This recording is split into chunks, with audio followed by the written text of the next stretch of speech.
পটিয়া রাজবাড়ি বা পাঁচ আনির জমিদার বাড়ি হচ্ছে মহারানী হেমন্ত কুমার দেবীর বাসভবন।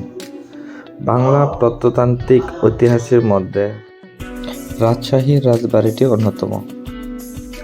1895 সালে মহারানী হেমন্ত কুমার দেবী আকর্ষণীয় ইন্দো ইউরোপীয় স্থাপত্য রীতিতে আয়তাকার দ্বিতল বর্তমান রাজবাড়িটি নির্মাণ করেন। ইতিহাস: শতম দশকে মুঘল আমলে তৎকালীন বাংলা বিভিন্ন রাজ্যের মধ্যে পটিয়ার জমিদারি ছিল প্রাচীনতম।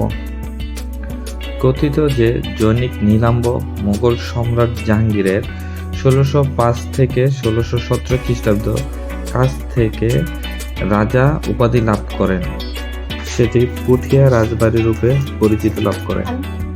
1744 সালে জমিদারি ভাগ হয়। সেই ভাগাভাগিতে জমিদারের বড় ছেলে পান সম্পত্তির 5.5 আনা এবং অন্য 3 ছেলে পান 3.5 আনা। 1950 সাল পর্যন্ত জমিদারি প্রথা ছিল। প্রথা বিলুপ্ত হলে পুঠিয়া রাজবাড়ির জমিদারিও বিলুপ্ত হয়। কিন্তু জমিদারি বিলুপ্ত হলেও সেই আমলের নির্মিত তাদের প্রাসাদ, মন্দির ও অন্যান্য স্থাপনা এখনো টিকে থাকে।